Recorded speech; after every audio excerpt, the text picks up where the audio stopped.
So A guys welcome back to new vlog. તો ભાઈ આજે તો સવારમાં એકદમ મસ્ત દર્શન થઈ ગયા ઉનાઈ માતાજીના બી ને ઘુસમાઈ માળી માતાની બી. કેમ એ ભાઈ એમાં શું થયું, ગઈ નાઈટ અમે છે ને સપ્તાહમાં ગયેલા તો સવારે 4:30 વાગે આવ્યા. સવારે 4:30 વાગે ઘરે ગયા ને ઘરેથી આવીને સીધા ઉનાઈ માતાના મંદિરે નાહવા માટે, ત્યાંથી આવીને પછી આ ઘુસમાઈ માળીએ દર્શન કરવા આવ્યા. તો ભાઈ હવે અહીંયાથી હવે સીધા ડાયરેક્ટ ઘરે.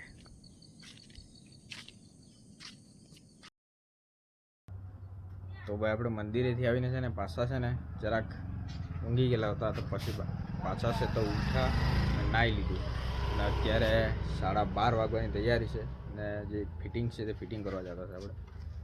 આ જો વાન રેડી થઈ ગઈ અને હવે નીકળીએ આપણે. કાલે જે સપ્તાહ બેસાડેલી ત્યાં ગયેલા હતા, અત્યારે એ લોકોનું વિસર્જન છે, પણ એ વિસર્જનમાં તો આપણાથી નહીં રહેવાય, એટલે આપણે ફટાફટ ફિટિંગ કરી આવીએ તો ટાઈમિંગ મળે તો આપણાથી જોવાય ને તો પછી નહીં જોવાય. તો ભાઈ હેપી અહીંયા સિંગ ખાતો છે, પડી જાય નીચે, હેપી પડી જાય.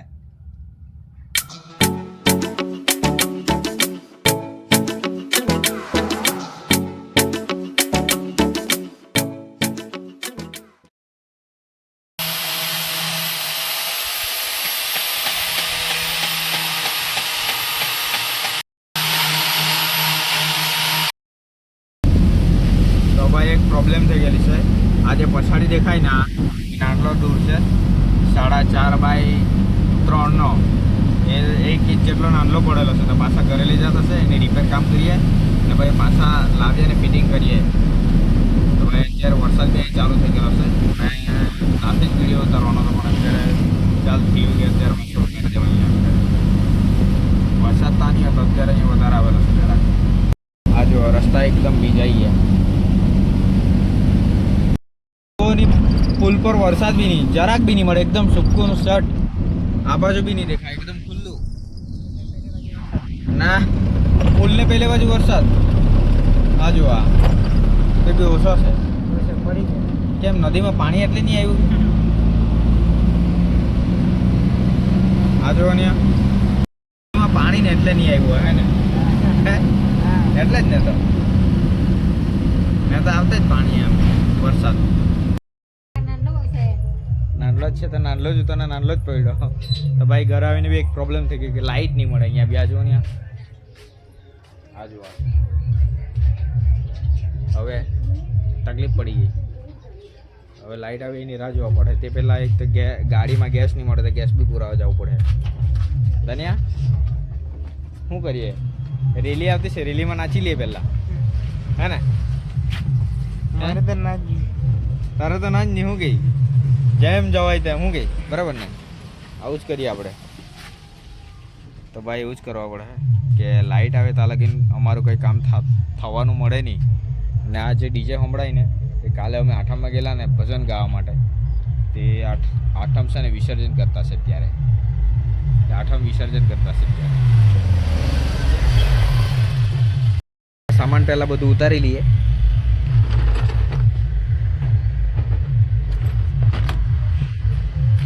લે એના ઠેકાણા પર મૂકી દે, બીજું શું કરવાનું. હવે આટલું બાકી છે એ બી મૂકી દઈએ આપણે, અને પછી ગાડીને ખાલી કરી દઈએ. હાલે આ રહી ગયું 2 વસ્તુ.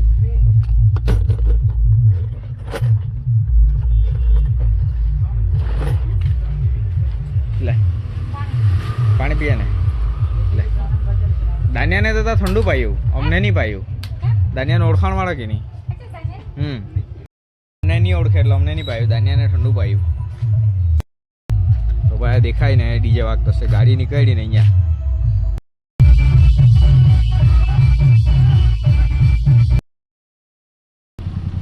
તો ભાઈ અત્યારે આપણે ગેસ ભરાવા આવેલા છે, પણ અહીંયા છે ને બહુ લાંબી લાઈન છે. લાંબી લાઈન તો નહીં મળે, પણ અગાડી 2 ગાડી, એક આ ઇકો એક ને રિક્ષા ને બીજી ઇકો. આ પછી આપણો નંબર છે. ભાઈ અહીંયા જે ગેસ નહીં મળતા ને તો આપણે વાંચતા જવું પડતું સીધા. તો ભાઈ છે ને 460 રૂપિયાનો ગેસ આવ્યો. 460. આમ અડધો હોય તો છે ને 250 ને 300 રૂપિયાનો આવે. વધારે ખાલી હોય તો આટલો ખરાય. તો ભાઈ જે દરવાજો નલ્લો પડેલો ને તેને રિપેર કરવા સારું છે ને શિવા લોકો લાગેલા છે. તાન્યો લેટ આવ્યો, શિવો પહેલાંથી લાગેલો હતો ને મેં છે તો એ લોકો રિપેર કરે તો એટલે મેં છે તો ગેસ ભરી લાવું એમ કહ્યું. એટલે ગેસ ભરવા ગયેલો હતો અને પછી એ લોકો અત્યારે ખબર નહીં આવે કેટલું કામ લાવેલા છે. જામ જેટલે એ લોકો રિપેર કરી નાખે તો સારું. એટલે પછી સામાન મૂકીને ડાયરેક્ટ આપણે ફિટિંગ જ કરવા નીકળી જવું પડે.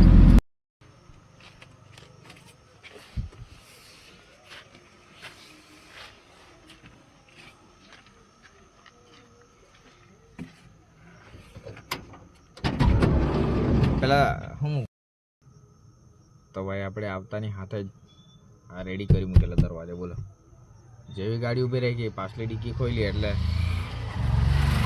દાનિયેલ દરવાજો લઈને આવી ગયો.